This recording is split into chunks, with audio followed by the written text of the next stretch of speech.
Plural form of analysis. অ্যানালিসিসের plural form analysis.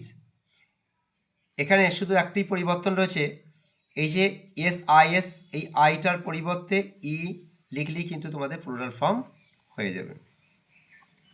Choose the correctly spelled word. সঠিক বানান আছে সেই ওয়ার্ডটিকে খুঁজে বের করতে হবে। Arrangement, ARRANGEMENT, correct. Adjective form of glory. গ্লোরির অ্যাডজেক্টিভ ফর্মটি কি? গ্লোরিয়াস।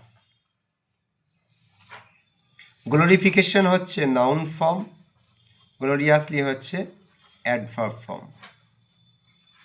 পরেরটা দেখো, ফিল ইন দ্য ব্ল্যাঙ্ক, শূন্যস্থান পূরণ দিয়েছে। It dash since morning.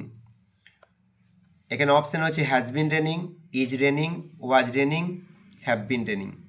আচ্ছা, ইট আছে সেজন্য হ্যাভ বিন রেনিং তো হবে না। আচ্ছা, ইজ রেনিংও হবে না। ইজ রেনিং হচ্ছে এটা প্রেজেন্ট কন্টিনিউয়াসকে বোঝাচ্ছে, কিন্তু যেহেতু সিন্স মর্নিং বলেছে সকাল থেকে হচ্ছে, সেজন্য কারেক্ট আনসার হবে হ্যাজ বিন রেনিং। পরেরটা দেখো, চুজ দ্য কারেক্ট অপশন। সঠিক অপশানটিকে খুঁজে বের করতে হবে এই শূন্যস্থানটা পূরণ করার জন্য। No sooner had he dash the bear than he ran away. এখানে নো সুনার হ্যাড দেওয়া হয়েছে, তাহলে হ্যাড দেওয়া হয়েছে, তাহলে এখানটায় যে ভার্বটি ব্যবহার করব তার থার্ড ফর্ম ব্যবহার করতে হবে। তাহলে স হবে না, স হচ্ছে পাস্ট ফর্ম সি এর, এটা হবে না।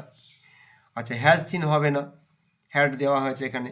সি তো হবে না, তাহলে সি, স, সিন, থার্ড ফর্মটা হচ্ছে সিন, তা কারেক্ট আনসার হচ্ছে সিন। পরেরটা দেখো, choose the correct collective word.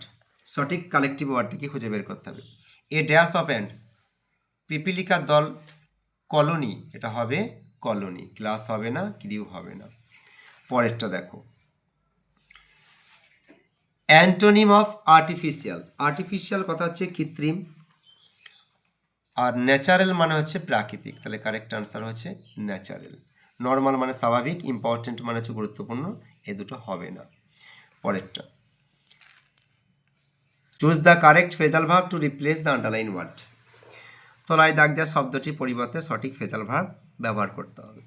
তো এখানে ডায়েট মানে মারা গিয়েছিল, তাহলে এটা হবে পাস্ট অ্যাওয়ে, পাস্ট অ্যাওয়ে, মারা গিয়েছিল। কল্ড আপ হবে না, কল্ড আপ হতো রিমেম্বার্ড, রিমেম্বার্ড। আর পুট আপ উইথ হতো টোলারেট, টোলারেট হতো put up with.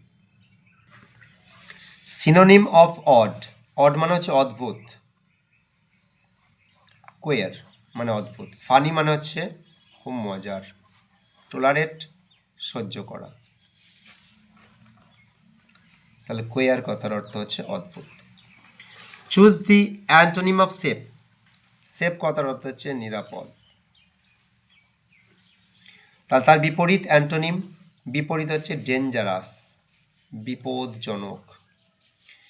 R gentle মানে হচ্ছে ভদ্র, আর সুইট মানে হচ্ছে মিষ্ট। Change into comparative degree. Comparative ডিগ্রিতে পরিবর্তন করতে হবে। Rabindranath is the greatest poet of Bengal, তো এটা সুপারলেটিভ ডিগ্রিতে দেওয়া আছে, আমরা কম্পারেটিভে পরিবর্তন করব।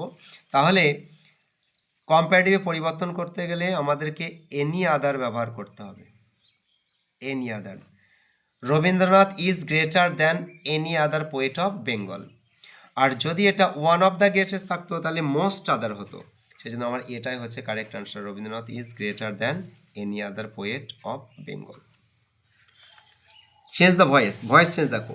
Rahul knows the solution to this problem, এটা প্রেজেন্ট ইনডেফিনাইট টেন্সে আছে, তো আমাদের আনসার কি হবে একবার দেখে নাও।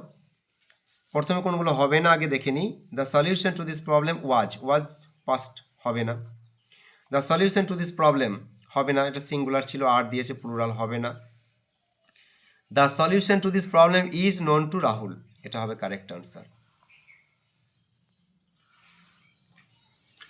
পরেরটা দেখো, turn into indirect form of speech, অর্থাৎ ন্যারেশন চেঞ্জ করতে হবে।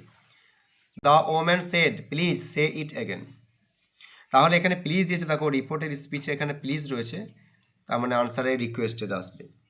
দেখে নিই, the woman requested to say it again, এটা হবে কারেক্ট আনসার।